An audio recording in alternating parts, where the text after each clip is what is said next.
14 વર્ષના વૈભવ સૂર્યવંશી એકલા હાથે ગુજરાત ટાઇટન્સને હરાવી દીધું છે. ભાઈ 35 બોલમાં સેન્ચુરી, 7 ચોગ્ગા અને 11 તો છગ્ગા હતા. Unbelievable inning. રુધરફર્ડ જેવા પ્લેયરને બહાર બેસાડીને કરીમ જન્નતને ક્યાંથી લઈ આવ્યા નહેરાજી? સાઉથ આફ્રિકાના કોઝને કેમ લીધા છે તો પછી ઓપ્શનમાં? ક્યાં લોચા પડ્યા ગુજરાત ટાઇટન્સની ટીમને? વૈભવ સૂર્યવંશીની આ તાબડતોડ સેન્ચુરીથી ગુજરાત ટાઇટન્સ ખાલી હાર્યું જ નથી, પરંતુ નેટ રન રેટમાં પણ તેમને મોટો ફટકો પડી ગયો છે. પોઈન્ટ્સ ટેબલમાં પણ ગુજરાતની ટીમ આરસીબી અને મુંબઈ ઇન્ડિયન્સ પછી ત્રીજા નંબર ઉપર આવી ગઈ છે. શું હવે ગુજરાતની ટીમ ટોપ 2 માં નહીં પહોંચી શકે? કાલની મેચમાં ગીવ અવે કોણ જીત્યું? આજની મેચમાં 1000 રૂપિયાનું ગીવ અવે જીતવા માટેના બે સવાલો કયા છે? આ બધું જ આપણે આજના વિડીયોમાં ડિસ્કસ કરવાના છીએ. તો વિડીયો ચાલુ કરીએ એની પહેલા જો તમે હજુ સુધી આ ચેનલને સબસ્ક્રાઇબ નથી કરી તો ભાઈ અત્યારે નીચે આપેલા લાલ બટન ઉપર ક્લિક કરીને સબસ્ક્રાઇબ કરી દેજો, કારણ કે હું આઈપીએલ ને લગતા આ જ પ્રકારના ઇન્ટરેસ્ટિંગ વિડીયોઝ ડેઈલી આપણી ગુજરાતી ભાષામાં બનાવતો હોઉં છું. હેલો ફ્રેન્ડ્સ, તમે જોઈ રહ્યા છો આઈપીએલ ની વાતો વિથ ઈશાન જોશી. કેમ છો ભાઈ? મજામાં? એક બાજુ ગુજરાત ટાઇટન્સની હારનું દુઃખ છે તો બીજી બાજુ ભારતના યુવા ક્રિકેટરનું ટેલેન્ટ જોવાની ખુશી છે. મેચની વાત કરીએ એની પહેલા ગઈકાલના ગીવ અવેના રિઝલ્ટની વાત કરીએ તો ભાઈ આ મેચમાં પણ એક પણ ક્રિકેટ ફેન સાચા જવાબ પ્રેડિક્ટ ન કરી શક્યા હતા. જો કે ટેન્શન લેવાની જરૂર નથી, કારણ કે આજની મેચમાં પણ તમે 1000 ડાયરેક્ટ યુપીઆઈ જીતી શકો છો. આજના ગીવ અવેના બંને સવાલો મેં આ વિડીયોના વચ્ચે પૂછેલા છે, તો ભૂલ્યા વગર આ વિડીયોને એન્ડ સુધી ખાસ જોજો. હવે ગુજરાત વાળી મેચની વાત કરીએ એની પહેલા આજે સાંજે રમાનારી મેચ ઉપર નજર મારીએ તો ડિફેન્ડિંગ ચેમ્પિયન્સ કોલકાતા નાઇટ રાઇડરનો મુકાબલો દિલ્હી કેપિટલ્સ સામે તેમના જ હોમ ગ્રાઉન્ડ એટલે કે દિલ્હીના અરુણ જેટલી સ્ટેડિયમમાં થવાનો છે. કોલકાતાની છેલ્લી મેચ વરસાદના લીધે ધોવાઈ ગઈ હતી, જ્યારે દિલ્હી કેપિટલ્સ પોતાની છેલ્લી મેચ આરસીબી સામે હારી ગયું હતું. બંને ટીમોના હેડ ટુ હેડ રેકોર્ડ્સની વાત કરીએ તો આઈપીએલના ઇતિહાસમાં અત્યાર સુધી કોલકાતા નાઇટ રાઇડર્સ અને દિલ્હી કેપિટલ્સ વચ્ચે ટોટલ 34 મેચો રમાયેલી છે, જેમાંથી કોલકાતાની ટીમ 18 મેચો જીતી છે, જ્યારે દિલ્હી કેપિટલ્સની ટીમ 15 મેચો જીતી શકી છે. એટલે ઓવરઓલ એકદમ બેલેન્સ પ્રકારનું રિઝલ્ટ જોવા મળ્યું છે. જો કે આ વખતે આઈપીએલ 2025માં દિલ્હી કેપિટલ્સની ટીમનું પરફોર્મન્સ એકદમ સ્ટ્રોંગ જોવા મળ્યું છે, અને ઇનફેક્ટ દિલ્હીની ટીમ અત્યારે પોઈન્ટ્સ ટેબલના પણ ટોપ 4 માં ચાલી રહી છે. જો કોલકાતાની ટીમ આ મેચ હારી જાય છે તો ડિફેન્ડિંગ ચેમ્પિયન્સનું આઈપીએલ 2025ના પ્લેઓફમાં પહોંચવાનું સપનું તૂટી શકે છે. બીજી બાજુ દિલ્હી કેપિટલ્સની ટીમ પણ આ મેચ જીતીને ફરી એક વખત પોઈન્ટ્સ ટેબલના ટોપમાં જવાનો ટ્રાય કરવાની છે. શું લાગે છે તમને? કોણ જીતશે આ મેચ? એ મને નીચે કોમેન્ટમાં લખીને ખાસ જણાવજો. હવે આજની મેચના ગીવ અવેની વાત કરીએ તો બંને સવાલો આ રહ્યા. નંબર 1 કેએલ રાહુલ કેટલા રન મારવાના છે અને નંબર 2 અજિંક્ય રહાણે કેટલો સ્કોર કરવાના છે. આ બંને બેટ્સમેનોના રન પ્રેડિક્ટ કરીને તમારે સિમ્પલી નીચે કોમેન્ટ કરી દેવાની છે. કોમેન્ટની સાથે સાથે તમારે આ વિડીયોને લાઈક કરી દેવાનો છે અને ભૂલ્યા વગર આ વિડીયોને તમારી ઇન્સ્ટાગ્રામ સ્ટોરીમાં ખાસ શેર કરી દેવાનો છે. આ ત્રણેય સ્ટેપ ફોલો કરેલા હશે અને બંને જવાબ સાચા હશે એમાંથી એક લકી વિનરને મારા તરફથી 1000 ડાયરેક્ટ યુપીઆઈ મળી જવાના છે, અને સાથે જ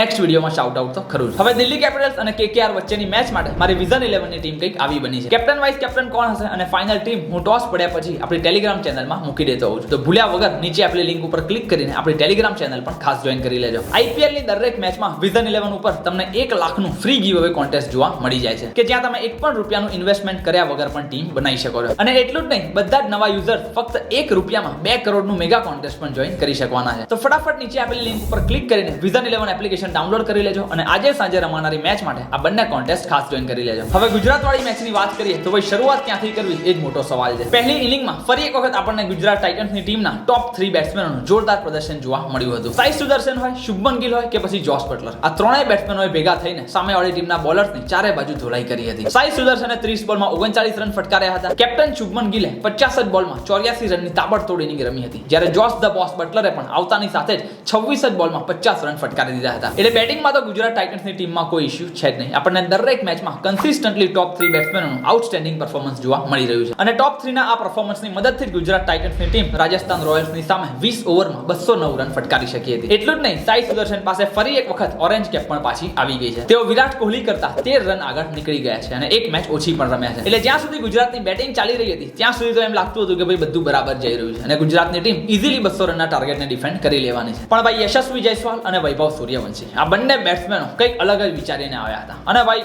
કયા લેવલનું હિટિંગ કર્યું હતું એમણે આવતાની સાથે જ. Crazy unbelievable hitting. શરૂઆતમાં જયસ્વાલનો એક કેચ બટલર સાહેબે છોડી દીધો હતો, બસ ત્યાર પછી તો ગુજરાતની ટીમના બોલર્સ ક્યાંય આપણને જોવા ન મળ્યા હતા.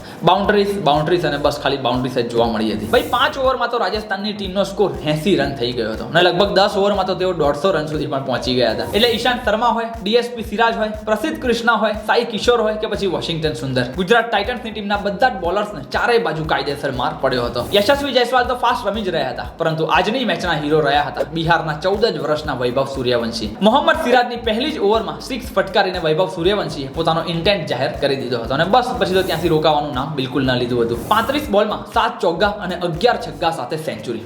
છે ને ભાઈ અનબિલીવેબલ ઇનિંગ. આ કઈ મોબાઈલમાં સ્ટિક ક્રિકેટ કે કોમ્પ્યુટરની ગેમ નથી, પણ રિયલ ક્રિકેટમાં પ્રસિદ્ધ કૃષ્ણા અને મોહમ્મદ સિરાજ જેવા ઇન્ટરનેશનલ બોલર્સ સામે 14 જ વર્ષના વૈભવ સૂર્યવંશીનું ટેલેન્ટ જોવા મળ્યું હતું. ઓફકોર્સ 2-4 બાઉન્ડ્રીઝ એજથી પણ આવી હતી, પરંતુ પેલું કહેવાય ને કે ભાઈ આજે દિવસ જ વૈભવ સૂર્યવંશીનો હતો. વૈભવ સૂર્યવંશીના અમુક રેકોર્ડ્સની વાત કરીએ તો ક્રિસ ગેલ પછી આઈપીએલના ઇતિહાસમાં સૌથી ફાસ્ટેસ્ટ સેન્ચુરી બનાવવાનો રેકોર્ડ હવે વૈભવ સૂર્યવંશીના નામે થઈ ગયો છે. ફક્ત આઈપીએલ જ નહીં પણ T20 ક્રિકેટના ઇતિહાસમાં સૌથી નાની ઉંમરે સેન્ચુરી ફટકારનાર પ્લેયર પણ વૈભવ સૂર્યવંશી બની ગયા છે. આઈપીએલની એક જ ઇનિંગમાં 11 છગ્ગા આની પહેલા ફક્ત એક જ ભારતીય ક્રિકેટર મારી શક્યો છે, એ પણ છેક 2010માં. એટલે ભાઈ વૈભવ સૂર્યવંશીએ પોતાની આ જોરદાર સેન્ચુરીની સાથે રેકોર્ડની તો જાણે લાઈન લગાડી દીધી હતી. અને આમ જોવા જઈએ તો એઝ એન ઇન્ડિયન અને એઝ એન આઈપીએલ ફેન આપણા બધા માટે આ એક પ્રાઉડ લેવા જેવી વાત હતી. કારણ કે આજે જ્યારે બિહારના નાનકડા ગામમાંથી આવેલા છોકરાને આઈપીએલ જેવા મોટા પ્લેટફોર્મમાં રમવાની તક મળી તો એણે આખા ભારતને પોતાની બેટિંગના ફેન બનાવી દીધા હતા. લેટ્સ હોપ કે વૈભવ સૂર્યવંશી આગળ જતા ભારતની ટીમનું પણ નામ આ જ રીતે રોશન કરતા રહે. બસ તો વૈભવ સૂર્યવંશીની તાબડતોડ સેન્ચુરી અને યશસ્વી જયસ્વાલના 70 રનની મદદથી રાજસ્થાન રોયલ્સે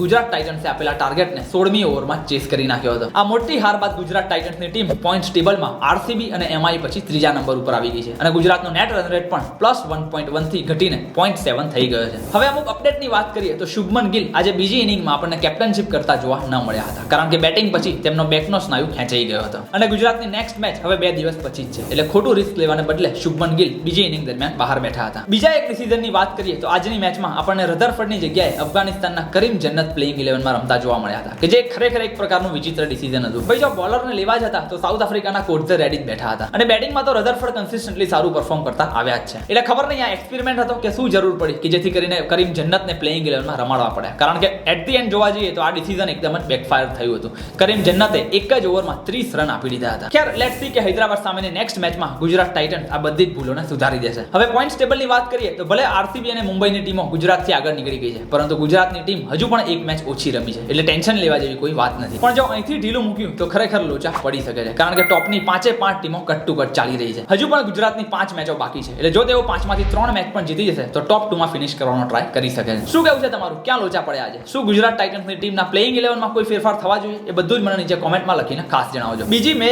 અમદાવાદના નરેન્દ્ર મોદી સ્ટેડિયમમાં રમાનારી હૈદરાબાદ સામેની મેચની ટિકિટો આવી ગઈ છે. ટિકિટો ઓનલાઈન બુક કરવા માટેની લિંક મેં આપણી ટેલિગ્રામ ચેનલમાં મૂકી દીધેલી છે. બસ તો that's it for this particular video. આજના ગીવઅવેના સવાલો જો ફરી એક વખત યાદ કરાવી દઉં તો તમારે કેએલ રાહુલ અને અજિંક્ય રહાણેનો સ્કોર પ્રેડિક્ટ કરીને નીચે કોમેન્ટમાં લખી દેવાનો છે. સાથે જ આ વિડિયોને લાઈક કરી દેવાનો છે અને તમારી ઇન્સ્ટાગ્રામ સ્ટોરીમાં એને શેર કરી દેવાનો છે. બાકી વિઝન 11 અને ટેલિગ્રામની લિંક મેં નીચે ડિસ્ક્રિપ્શન બોક્સમાં આપેલી છે, ભૂલ્યા વગર ડાઉનલોડ કરી લેજો. આઈપીએલ ને લગતા આવા જ વિડિયોઝ દરરોજ આપણી ગુજરાતી ભાષામાં જોવા માટે ભૂલ્યા વગર આ ચેનલને પણ ખાસ સબસ્ક્રાઇબ કરી લેજો. મળીએ છીએ આપણે ફરી એક વખત આવા જ ઇન્ટરેસ્ટિંગ વિડિયો સાથે. ત્યાં સુધી આવજો.